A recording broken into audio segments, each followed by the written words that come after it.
महिलाओं को शक्ति हर महीने 2000 रुपये देने का हम वायदा कर रहे हैं। 500 रुपये गैस सिलेंडर के लिए हम देंगे।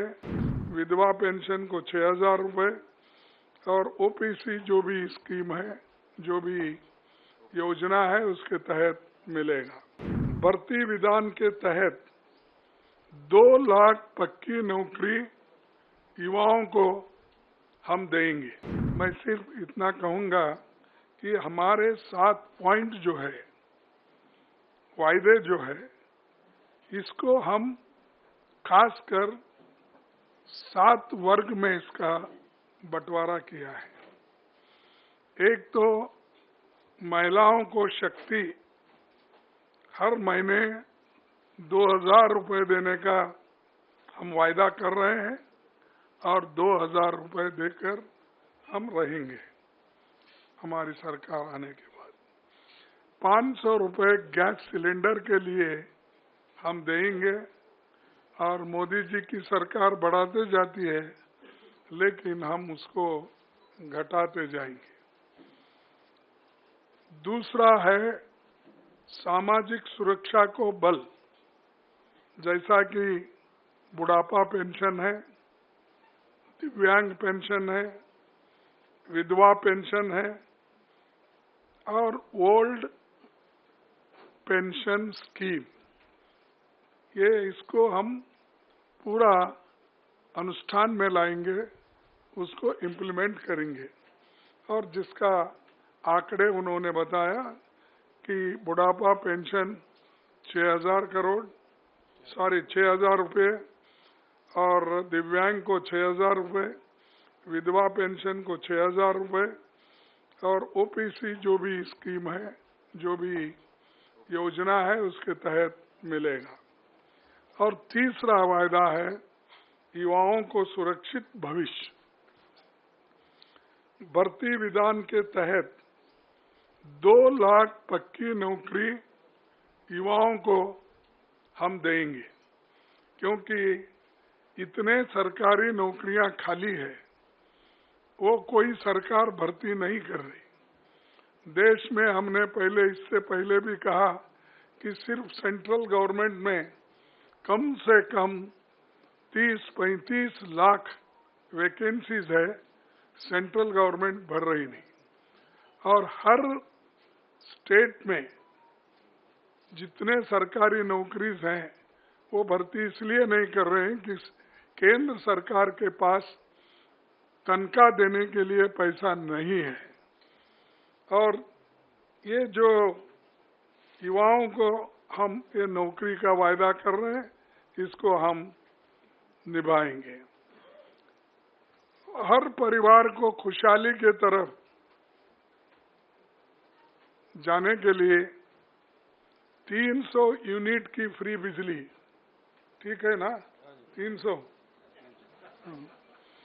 300 यूनिट की फ्री बिजली और 25 लाख तक मुफ्त इलाज, जैसा कि पहले हमारे भाई गहलोत ने राजस्थान में शुरू किया था, वैसा आज फिर हम हरियाणा में यही लागू करेंगे। तो ये दोनों भी जो फ्री बिजली और मुफ्त इलाज, ये बहुत ही पक्का है और गरीबों को इससे बहुत फायदा होगा, किसानों को भी फायदा होगा। और हमारा 5वां जो है, गरीबों को छत, 100 गज का प्लॉट और 3.5 लाख की लागत से 2 कमरों का मकान। तो ये देखिए जरा, ये कम होता है, क्योंकि 2 में क्या करना, उसके लिए बाद में सोचिए, क्योंकि पकाना किधर, सोना किधर। कम से कम एक किचन तो अगर रहा तो उसको ऐड कर दीजिए।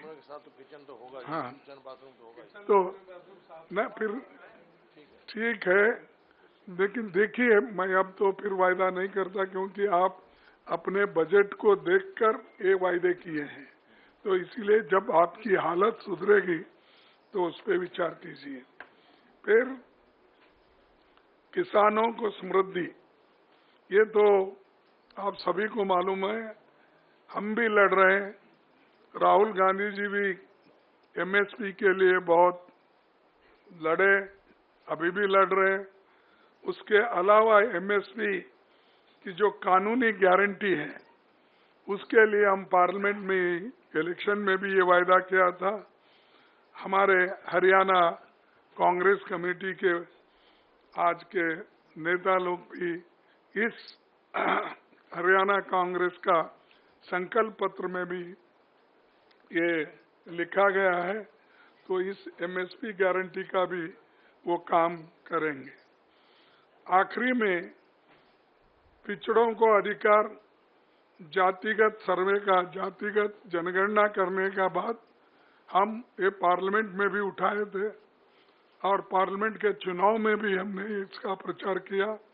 उसी ढंग से यहाँ पर जो हमारे हरियाणा में इसको जाति जनगणना की पूरी उन्होंने कोशिश करके वो जाति जनगणना इसलिए करेंगे कि हर कम्युनिटी के लोगों को, हर जाति के लोगों को वो कहाँ खड़े हैं, वेलफेयर स्कीम में उनका कहाँ स्थान है, चाहे इनकम में क्या है और शिक्षण में क्या है, नौकरियों में क्या है, ये हर चीज अगर आपको मालूम होना है तो ये जातीय जनगणना जरूरी है। इसीलिए वो काम हमारे हरियाणा की कांग्रेस पार्टी कर रही है और ये वायदा उन्होंने किया है और इसको हम अमल में लाएंगे।